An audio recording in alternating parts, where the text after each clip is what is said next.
नमस्कार दोस्तों, मैं आपका स्वागत करता हूं आपके और हमारे चैनल हिंदी साहित्य अड्डा पर। आप हमारे चैनल पर नए हैं तो चैनल को सब्सक्राइब करना, वीडियो को लाइक और शेयर करना बिल्कुल न भूलें।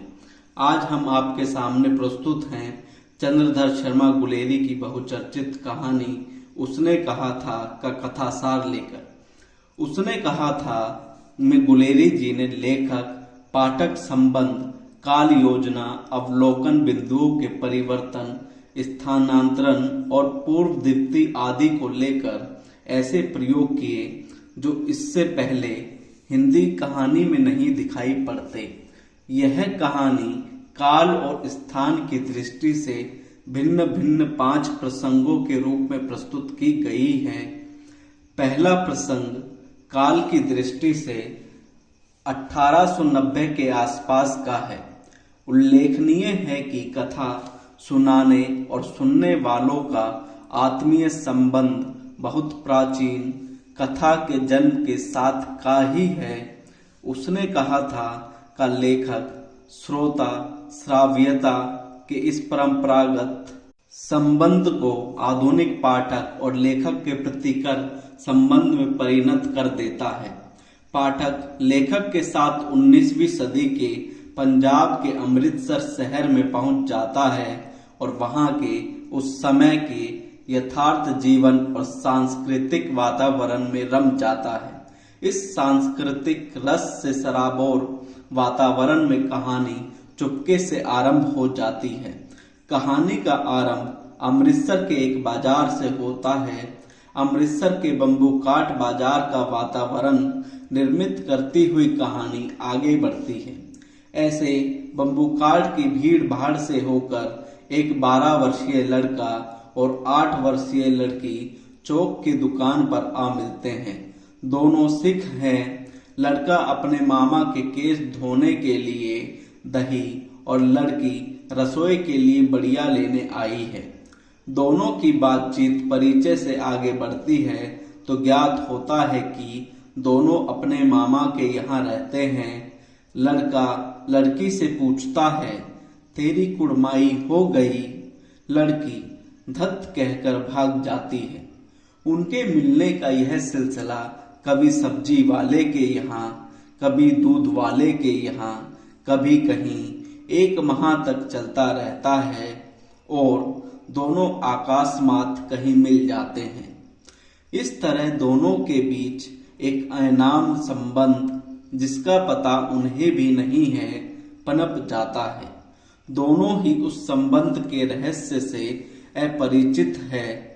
इसलिए एक दिन जब लड़के के उसी चिढ़ाने वाले प्रश्न के उत्तर में लड़की अपनी कुड़माई हो जाने की सूचना देती है तो वह संधि की उम्र में गुजरते बालक की जो प्रतिक्रियाएं होती हैं वे उस संबंध के रहस्य का उद्घाटन कर देती है। पाठक यदि थोड़ा भी प्रबुद्ध है तो उसे जानने में देर नहीं लगती कि यह प्रेम देवता का उत्पाद है। दूसरा प्रसंग काल की दृष्टि से पहले प्रसंग के 25 वर्ष बाद का और स्थान की दृष्टि से अमृतसर से हजारों मील दूर फ्रांस की जमीन है, जहां भारतीय सैनिक जर्मनों से युद्ध लड़ने के लिए तैनात हैं। इस फौज में लहना सिंह, सूबेदार हजारा सिंह, वजीरा सिंह, बोदा सिंह आदि पात्रों का परिचय मिलता है। आगे की घटनाओं से मालूम पड़ता है कि लहना सिंह वही 12 वर्षीय लड़का है जो पहले प्रसंग में मौजूद था, किंतु कहानीकार इस बात का खुलासा यहाँ नहीं करता, वरन दूसरे भाग में कहानी बिल्कुल नए धरातल पर आगे बढ़ती है। यहाँ युद्ध के मैदान की स्थिति का चित्रण किया गया है। तीसरा प्रसंग भी नाटकीय दृश्य के रूप में ही निर्मित है, पर उसमें कथाकार सूत्रधार और निर्देशक के रूप में अपनी टिप्पणियों के साथ बीच बीच में हस्तक्षेप भी करता है। यह भी है तो युद्ध का ही दृश्य, पर सूबेदार हजारा सिंह और बोदा सिंह का उल्लेख पाठक को जिज्ञासु बनाए रखता है। बीमार बोधा सिंह की देख रेख के प्रति लहना सिंह की तत्परता पाठक में कौतूहल का भाव पैदा करती है। यहाँ लहना सिंह का बोधा सिंह के प्रति अपनापन व लगाव की सीमा इतनी है कि लहना सिंह बोधा सिंह की न केवल देखभाल करता है बल्कि उसकी पहरा देने की ड्यूटी भी खुद ही करता है। इस प्रसंग में युद्ध से संबंधित कुछ घटनाएं भी घटती है। कहानी में एक नए पात्र का प्रवेश होता है जो खुद को लपटन साहब बतलाता है। वह हजारा सिंह को आदेश देता है कि वह 1 मील आगे 50 जर्मन सैनिकों की टुकड़ी पर धावा बोले और इसके लिए वह 10 सैनिकों को छोड़कर शेष सभी को अपने साथ ले जाए। बोधा सिंह की बीमारी के कारण सूबेदार की इच्छा समझकर लहना सिंह वहीं खंदक में रुक जाता है। इसी दौरान लपटन साहब से बातचीत के दौरान लहना सिंह समझ जाता है कि यह अंग्रेज अफसर नहीं वरन कोई जर्मन जासूस है। चौथे प्रसंग में लहना सिंह समझदारी से काम लेता है और लपटन साहब के रूप में आए बहरूपिये पर हमला कर उसे बेहोश कर देता है। इसी समय 70 जर्मन उस खाई पर हमला बोल देते हैं। लहना सिंह वीरता पूर्वक सबका सामना करता है और वजीरा सिंह को पीछे की ओर से भगाकर सूबेदार को सूचित करने के लिए भेज देता है। दूसरी ओर हजारा सिंह की टुकड़ी भी पहुंच जाती है और इस तरह दोनों ओर से घिर जाने के कारण जर्मन सैनिकों का सफाया हो जाता है। इस लड़ाई में लहना सिंह को एक गोली पसली में लगती है। अपना घाव हजारा सिंह और बोधा सिंह से छिपाता हुआ वह लड़ता रहता है। जब उनकी सहायता के लिए डॉक्टर और बीमारों को ढोने वाली गाड़ियां पहुंचती है तो एक बार फिर गंभीर रूप से घायल होकर भी लहना सिंह खुद न जाकर हजारा सिंह और बोधा सिंह को भेज देता है। उनके जाते समय लहना सिंह सूबेदार से कहता है, सूबेदारनी को चिट्ठी लिखो तो मेरा मत्था टेकना लिख देना और जब घर जाओ तो कह देना कि जो उसने कहा था वह मैंने कर दिया। यहाँ पाठक की जिज्ञासा और भी बढ़ जाती है कि लहना सिंह ऐसा क्यों कर रहा है और सूबेदारनी ने उससे क्या कहा था। अंतिम और 5वें प्रसंग में कहानी अपने चरमोत्कर्ष पर पहुंचती है जिसमें गंभीर रूप से घायल लहना सिंह एक दूसरे सैनिक वजीरा सिंह के साथ वहीं खाई में रुक जाता है। इस प्रसंग को कहानीकार ने प्रत्यवलोकन की प्रविधि से प्रस्तुत किया है जो उस समय तक हिंदी कथा साहित्य में अपरिचित थी। लहना सिंह मरणासन स्थिति में पहुंच गया है जहां कथाकार एक संक्षिप्त टिप्पणी के साथ पाठक के सामने आता है। मृत्यु के कुछ समय पहले स्मृति बहुत साफ हो जाती है। जन्म भर की घटनाएं एक एक करके सामने आती है। सारे दृश्यों के रंग साफ होते हैं। समय की धुंध बिल्कुल उन पर से हट जाती है। इसके बाद लहना सिंह अपने अतीत में चला जाता है। 25 वर्ष पहले का वह प्रसंग लहना की स्मृति में पुनर्जीवित हो उठता है। सारे दृश्य परत दर परत अपना रंग बिखेरने लगते हैं।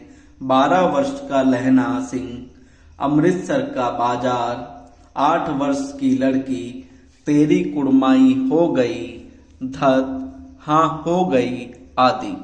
फिर 25 वर्ष बाद अब लहना सिंह नंबर 77 राइफल्स में जमादार हो गया है।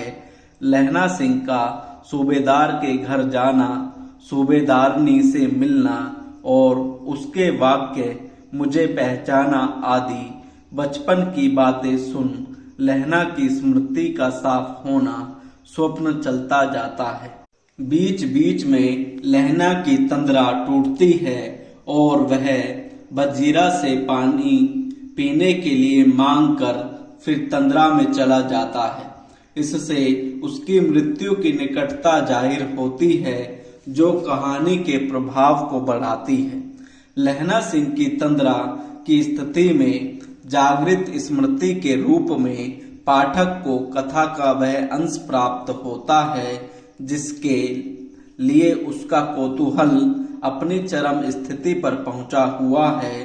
पाठक को ज्ञात होता है कि सूबेदारनी वही 8 वर्षीय लड़की है जिसकी कुड़माई हो जाने की सूचना पाकर उसने थोड़ा बहुत उत्पाद भी मचाया था। उसके जीवन की कहानी लहना सिंह चुपचाप सुन रहा है। एक बेटा है, फौज में भर्ती हुए उसे 1 ही बरस हुआ। उसके पीछे 4 और हुए पर एक भी नहीं जिया। तुम्हें याद है, एक दिन टांगे वाले का घोड़ा दही की दुकान के आगे बिगड़ गया था।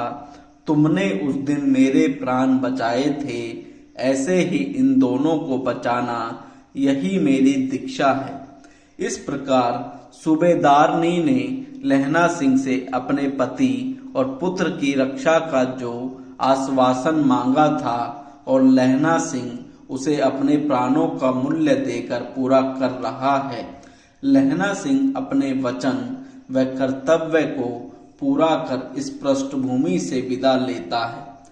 पूर्व दीप्ति शैली में कहानी का घटनाक्रम पाठकों के सामने सारी परतें खोल देता है।